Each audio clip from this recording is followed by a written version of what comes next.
जय हिंद दोस्तों, स्वागत है आप सभी का आपकी अपनी YouTube channel maths knowledge with PM पर। दोस्तों, आज के इस वीडियो में हम लोग छोटी संख्या को बड़ी संख्या से भाग लगाना सीखेंगे। ठीक है, तो ऐसा भाग बहुत सारे बच्चों को समझ में नहीं आता है कि हम लोग इसमें कैसे भाग लगाते हैं। तो दोस्तों, बहुत ही सिंपल तरीका से हम लोग सीखेंगे, आप सिर्फ वीडियो को पूरा देखिएगा। तो जब भी हम लोग छोटी संख्या को बड़ी संख्या से भाग लगाते हैं तो हम लोग इसमें क्या करते हैं ना, जैसे कि देखिए यहाँ पे अगर दो संख्या रहता है, ठीक है, तो दो संख्या रहता है, या फिर यहाँ पे 7 से बड़ी संख्या यानी कि 8 रहता है या फिर 9 रहता है, तो यहाँ आसान तरीका से भाग लग जाता है। लेकिन यहाँ 5 है और 5 क्या है, 7 से छोटा है, तो ये तो भाग नहीं लगेगा। तो इसमें हम लोग क्या करते हैं ना, यहाँ पे हम लोग 0 लगा देंगे और 0 के बाद पॉइंट लगा देंगे। ठीक है, तो जब भी हम लोग यहाँ 0 के बाद पॉइंट लगा दिए, अब हम लोग यहाँ आसानी से अब हम लोग यहाँ पे यहाँ भी एक 0 लगा सकते हैं। अब यहाँ 0 लग गया, तो 0 लगाने के बाद यहाँ क्या हो गया, देखिए 5 और 0 यानी क्या हो गया, 50 हो गया, 50 हो गया।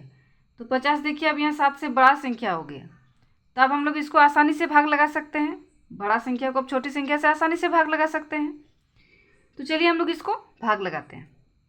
तो इसमें देखिए 7 से हम लोग भाग लगाएंगे, यानी कि 7 का पहाड़ा पढ़ेंगे। 7 का पहाड़ा में 50 से छोटी संख्या आता है कि नहीं आता है, और अगर आएगा तो कितने बार में आएगा उसको हम लोग ले लेंगे, ज़्यादा छोटा नहीं लेंगे। ठीक है, इससे 50 से नज़दीक वाली संख्या को लेंगे। तो चलिए हम लोग 7 का पहाड़ा पढ़ते हैं। तो 7 एकम 7, 7 दूनी 14, 7 तिया 21, 7 चौके 28, 7 पचे 35, 7 छक 42, 7 सती 49, 7 अठी 56, 7 नौ 63। देखिए बढ़ते जा रहा है। ठीक है, 50 से बड़ा संख्या आ रहा है, तो 50 से हमें छोटी संख्या लेना है। तो ज़्यादा छोटा हम लोग नहीं ले सकते, यानी कि 42 को हम लोग नहीं ले सकते हैं। इससे नज़दीक वाली संख्या क्या आ रहा है ना, 49 आ रहा है, तो 49 को हम लोग ले लेंगे। तो यहाँ पे लिख लेंगे हम लोग 49। कितने बार में आया ना, 7 बार में आया, तो 7 हम लोग यहाँ पे लिख लेंगे। अब इसमें हम लोग इसको घटाते हैं। ठीक है, तो देखिए यहाँ 0 में 9 नहीं घटेगा, तो हम लोग क्या करेंगे, 0 को हम लोग 10 बना सकते हैं। तो इससे 1 ले लेंगे तो यहाँ 10 हो जाएगा। अब 10 में से 9 घट जाएगा, तो 10 में से 9 घटेगा तो यहाँ 1 हो जाएगा। अब यहाँ ई तो इसको 1 दे दिया, यानी कि यहाँ एक संख्या घट गया। 5 है तो यहाँ 4 हो गया। अब यहाँ 4 में से 4 घटाएंगे तो 0 हो जाएगा, यानी कि कट जाएगा। अब यहाँ देखिए 1 हो गया, तो अब हम लोग 1 को कैसे भाग लगाएंगे ना, देखिए जब भी हम लोग 0 और पॉइंट लगा दिए, तब इसके बाद हम लोग यहाँ पे 0 लगा के अब हम लोग इसको बढ़ा सकते हैं, है ना। अब 0 लगा के अब हम लोग इसको भाग लगाते जाएंगे। ठीक है, तो यहाँ पे 10 हो गया। अब 10 से हम लोग 7 को भाग लगाएंगे। तो देखिए 7 का पहाड़ा में 10 तो नहीं आता है, 10 से छोटी संख्या क्या आता है, 7 आता है। तो 7 हम लोग लेंगे, कितने बार में आता है, 1 बार में आता है, तो 1 यहाँ पे लिख लेंगे। अब यहाँ 10 में से 7 घटाएंगे तो 3 हो जाएगा। अब देखिए फिर यहाँ पे एक 0 बढ़ा देंगे। ठीक है, फिर यहाँ पे एक 0 ले लेंगे और हम लोग इसको आगे बढ़ते जाएंगे। तो यहाँ पे 0 ले लिए तो यहाँ पे 30 हो गया। अब 7 का पहाड़ा में 30 से छोटा क्या आता है ना, 28 आता है। 28 को हम लोग ले लेंगे, कितने बार में आता है, 4 बार में आता है, तो यहाँ पे 4 लिखेंगे। अब यहाँ 30 में से 28 घटाएंगे तो देखिए यहाँ क्या हो जाएगा, 0 में से तो 8 नहीं घटेगा, इधर से 1 लेंगे तो 10, 10 में से 8 जाएगा तो यहाँ पे 2 बचेगा। अब यहाँ इस तो एक इसको दे दिया, यानी कि यहाँ एक संख्या घट गया, तो 2 में से 2 कट जाएगा, यानी कि 0 हो जाएगा। तो यहाँ पे क्या आ गया, अब 2 आ गया, तो फिर यहाँ पे एक 0 ले लेते हैं। अब यहाँ 20 को हम लोग 7 से भाग लगाएंगे, तो 20 तो नहीं आएगा 7 का पहाड़ा में, 20 से छोटी संख्या क्या आएगा, 14 आएगा। कितने बार में आएगा, 14 2 बार में आएगा, तो यहाँ पे हम लोग 2 लिखेंगे। अब 20 में से 14 को घटाएंगे तो यहाँ पे देखिए 10 में से 4 जाएगा तो यहाँ 6 हो जाएगा, 1 में से 1 घटेगा तो यहाँ कट जाएगा, यानी कि 0 हो जाएगा।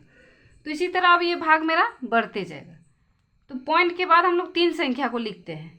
ठीक है, तो देखिए यहाँ से लेके यहाँ तक हम लोग लिखेंगे, तो ये क्या हो गया, इसका आंसर हो गया। तो इसी तरह अब हम लोग दूसरा क्वेश्चन हल करते हैं। तो दूसरा क्वेश्चन मान लीजिए कि हम लोग 9 को भाग लगा रहे हैं, सॉरी 2 को भाग लगा रहे हैं 9 से। तो यहाँ देखिए 2 भी छोटी संख्या है 9 से, तब हम लोग यहाँ पे क्या करेंगे, यहाँ भी उसी तरह से हम लोग 0 लेंगे और पॉइंट लगा देंगे।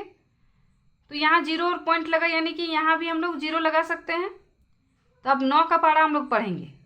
तो 9 का पारा हम लोग पढ़ेंगे, 9 का 9, 9 दूनी 18, 9 तिया 27, 9 चौके 36, 9 पचे 45, 9 चौके 54, 9 सत्ते 63, 9 अठी 72, 9 9 81। ठीक है। तो देखिए यहाँ 20 है, तो 20 से छोटी संख्या लेना है, यानी कि 18 को हम लोग ले लेंगे। 18 कितने बार में आया, 2 बार में आया। अब यहाँ 20 में 18 घटाएंगे, तो यहाँ 0 में तो 8 नहीं घटेगा, इससे 1 लेंगे, तो 10 में से 8 तो यहाँ पे 2 हो जाएगा। अब 1 में से 1 यहाँ कट जाएगा, घटाएंगे तो। अब यहाँ 0 और पॉइंट लगा चुके हैं, यानी कि यहाँ पे भी 0 लगा देंगे। अब फिर इसको भाग लगाएंगे, तो फिर यहाँ पे 18 को लेंगे, 20 से छोटी संख्या 18 ही आएगा, 9 ज़्यादा छोटा हो जाएगा। ठीक है, 9 को हम लोग नहीं ले सकते। फिर 18 कितने बार में आया, 2 बार में आया। अब 20 में 18 हम लोग घटाएंगे, तो फिर वही आ जाएगा, 10 में से 8 तो 2 हो जाएगा, 1 में से 1 कट जाएगा। फिर यहाँ 0 लगा देंगे, तो फिर यहाँ कितने बार में जाएगा, 2 बार में जाएगा 18। अब यहाँ 10 में से 8 जाएगा तो 2 हो जाएगा, और 1 में से 1 कट जाएगा। कितने बार में आया, 2 बार में आया, 9 दूनी 18। तो इसी तरह 2 से ही भाग लगते जाएगा। ठीक है, फिर यहाँ 0 लगा देंगे, फिर वही मेरा 18 आ जाएगा। तो पॉइंट के बाद हम लोग 3 संख्या को ही देखते हैं। ठीक है, यानी कि यहीं पे हम लोग इसको छोड़ देंगे, और इसका आंसर ये हो जाएगा। तो आई होप कि आप ऐसे भागों को भी हल करना सीख गए होंगे। तो अगर ये वीडियो आपको पसंद आया है तो हमारे चैनल को सब्सक्राइब कीजिएगा, वीडियो को लाइक कीजिएगा और अपने दोस्तों के साथ शेयर कीजिएगा। Thank you.